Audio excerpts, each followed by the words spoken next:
Hello everyone, welcome back to the channel. तो Martial Master के new episode में आप सबका स्वागत है। और गाइज, हमने कुछ टाइम पहले 10,000 वर्ल्ड को भी अपलोड कर रखा है। अगर आप लोगों ने उसे नहीं देखा तो देख लेना, देख लिया है तो अच्छी बात है। तो फिर चलिए इस एपिसोड को अब हम स्टार्ट करते हैं। तो एपिसोड के स्टार्टिंग में हम चांसाओ और चेंसी को देखते हैं, जो कि उस रूम में आ गए थे जहाँ पे वो गोल्डन ट्री होता है। हम देखते वहाँ पे चांसाओ और चेंसी को एक साथ में देखकर वहाँ के लोग बातें करने लगते हैं। ये तो फैंटम डीमन सेट की यंग प्रिंसेस है क्या? इसका चक्कर सच में ध्यान पवेलियन के चांसों के साथ में चला हुआ है। ये सब कुछ बातें वो लोग कर रहे थे। तो गाइज मैं बता दूं, इस जगह पे दूसरे सेट के और दूसरे पवेलियन के लोग भी आए होते हैं। वहीं पे दूसरी तरफ हम फैंटम डीमन सेट की एल्डर को देखते हैं, जो कि चेंसी को चांसों के साथ में देखकर बहुत ज्यादा गुस्सा हो गई थी। वो कहने लगती है, आखिरकार तुम इस लड़के के साथ में क्या कर रही हो, जल्दी से यहाँ आओ। और हम देखते वो वहाँ पे गुस्सा हो रही थी, जिसको देखकर दूसरी तरफ चांसी आगे की तरफ जाने की कोशिश करती है। बट हम देखते उसे वहाँ पे चांसो को छोड़कर जाने का मन नहीं हो रहा था, जिसको देखकर चांसो कहने लगता है, अभी के लिए तुम जाओ, क्योंकि अगर तुम मेरे साथ में रहोगी तो तुम्हारे लिए खतरा भी होगा और ये अच्छा भी नहीं होगा। हम देखते वहाँ पे चांसी ना चाहते हुए अपने फैंटम डीमन सेट के लोगों के पास में चली गई थी। वहीं पे दूसरी तरफ हम क्वींसू को देखते हैं, जो कि लॉ एनफोर्समेंट हॉल के लोगों के साथ में होती है और वो वहाँ पे चांसो की तरफ इशारा करती है, जिसकी वजह से हम चांसो को भी देखते हैं, जो कि डायरेक्टली दैन पवेलियन के लोगों के पास में चला गया था। और एल्डर सीतू को देखते ही वो वहाँ पे ग्रीट करने लगता है, जिसको देखकर एल्डर सीतू बहुत ज्यादा खुश हो गए थे और वो उसके पास में आने वाले थे। बट हम देखते हैं एकदम से वहाँ पे यान और वो लोग उसके पास में आ जाते। वो दोनों बहुत ज्यादा खुश हो गए थे। वो लोग कहने लगते हैं, ब्रदर चांसो तुम ठीक हो, ये तो बहुत ही अच्छी बात है। ये सब कुछ कहते हुए हम देखते वहाँ पे यान चांसो की तरफ देखते हुए बहुत ज्यादा खुश हो रहा था। और वो दोनों वहाँ पे बहुत ज्यादा खुश होते हुए कहने लगते हैं, हम तो बहुत ज्यादा परेशान हो गए थे तुम्हारे लिए। हमने सोचा था कि कहीं पे तुम किसी मुसीबत में तो नहीं पड़ गए।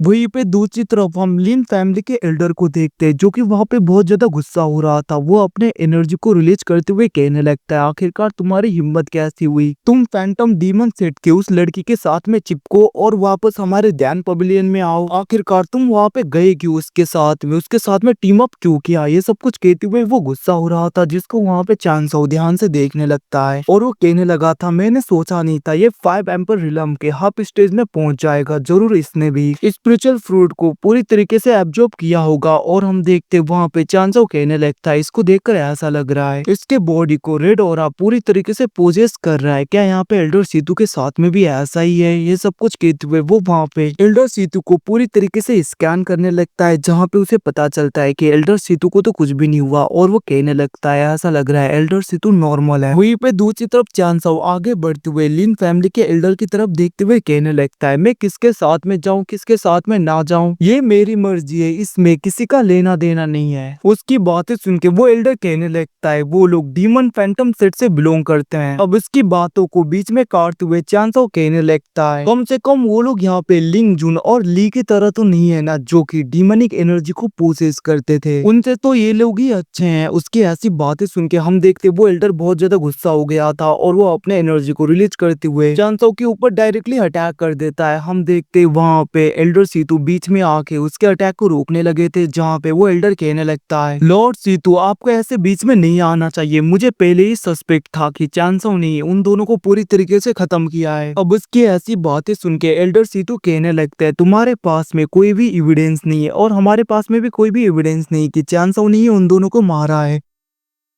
तो तुम डायरेक्टली ऐसे चांसो के ऊपर अटैक नहीं कर सकते। इतना कहते हुए वो उसे पीछे कर देते हैं। ये सब कुछ देखकर वो एल्डर कहने लगता है, मैंने अच्छी तरीके से इन्वेस्टिगेशन किया था। जब यहाँ पे ली रेनबो ब्रिज से आगे की तरफ जा रहा था, तभी चांसो ही पीछे की तरफ था, जो कि बहुत ही ज्यादा स्पीड में आगे की तरफ गया था। तो फिर यहाँ पे चांसो के अलावा कौन यहाँ पे उसे पूरी तरीके से खत्म कर सकता है? इतना कहते हुए हम देखते वो अपने एनर्जी को रिलीज करता है, जिसको देखकर एल्डर सीतू भी अपने एनर्जी को रिलीज कर रहे थे और वो कहने लगता है, बाद में मत कहना कि मैं बहुत ज्यादा रूड हो रहा हूँ, पीछे हो जाओ। बट हम देखते वो दोनों वहाँ पे फाइट करने के लिए पूरी तरीके से तैयार हो गए थे। बट बीच में दूसरे एल्डर आते हुए कहने लगते हैं, आखिरकार तुम दोनों एक दूसरे के साथ में फाइट क्यों कर रहे हो? वैसे भी सब लोग तो यही चाहते हैं कि हम लोग एक दूसरे के साथ में फाइट करके एक दूसरे को पूरी तरीके से खत्म कर दे, जिसके बाद में गोल्डन ट्री से निकले हुए फ्रूट में उनका हक ज्यादा होगा। अब उनकी बातें सुन के, उस एल्डर की बातें सुन के वो लोग इधर उधर देख रहे थे, जहाँ पे प्याऊ में new palace. Phantom demon set वो लोग उनकी तरफ देख रहे थे। हम देखते वो दोनों साइड में हो जाते हैं, जहाँ पे दूसरी तरफ लिन फैमिली का वो एल्डर कहने लगता है, चांस आओ ये मत सोचना कि तुम पूरी तरीके से सेफ हो। भले यहाँ पे एल्डर सीतू तुम्हें पूरी तरीके से प्रोटेक्ट कर रहे हो, बट तुम ज्यादा देर तक बचोगी नहीं मेरे हाथों से। इतना कहते हुए वो वहाँ पे बहुत ज्यादा गुस्सा होने लगता है और वो उस जगह से चला गया था। जिसके बाद में हम एल्डर सीतू को देखते हैं, जो कि चैंसो की तरफ देखते हुए कहने लगते तुम्हें और भी ज्यादा केयरफुल होना होगा। और हम देखते वो लोग आगे बढ़ने लगे थे। दूसरी तरफ यान, चांसो वो तीनों एक दूसरे के साथ में बातें करने लगते। तभी हम देखते वहाँ पे नाना आती हुई कहने लगती है, सच में मैंने सोचा नहीं था कि तुम ऐसे जिंदा बच जाओगे आज। लिन फैमिली के एल्डर को देखकर ऐसा लग रहा था कि वो तुम्हें पूरी तरीके से खत्म कर देंगे। सच में तुम लकी हो।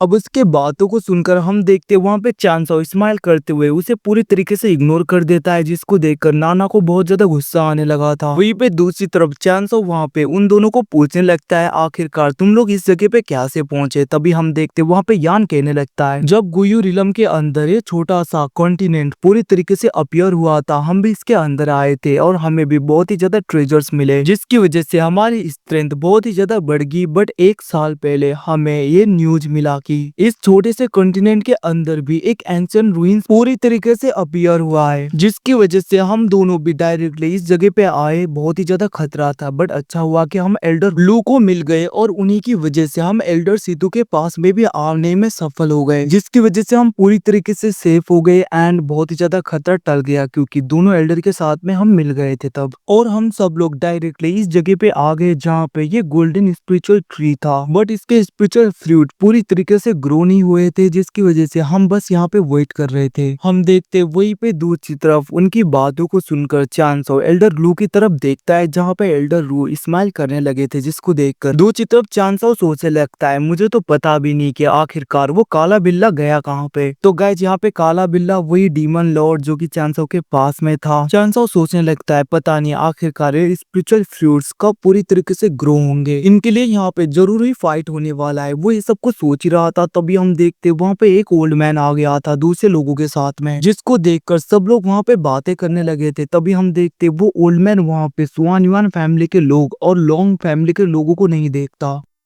जिसको देखकर वो बहुत ज्यादा गुस्सा होते हुए अपने ओरा को रिलीज करते हुए कहने लगता है, आखिरकार सुआन युआन एम्पायर के लोग और लॉन्ग फैमिली के लोग कहाँ पे हैं। ये सब कुछ कहते हुए वो वहाँ पे बहुत ज्यादा गुस्सा होने लगता है और हम देखते वो वहाँ पे एनर्जी को रिलीज कर रहा था, जिसको देखकर दूसरे लोग वहाँ पे पूरी तरीके से शॉक हो जाते हैं। और गाइस इसी के साथ में एपिसोड यहीं पे खत्म होता है। Thanks watching, bye see you again. मिलते हैं अगले एपिसोड में, तब तक के लिए टेक केयर। अगर 10,000 वर्ल्ड को नहीं देखा तो उसे देख लेना, कुछ टाइम पहले हमने उसे भी अपलोड कर रखा है। Bye bye.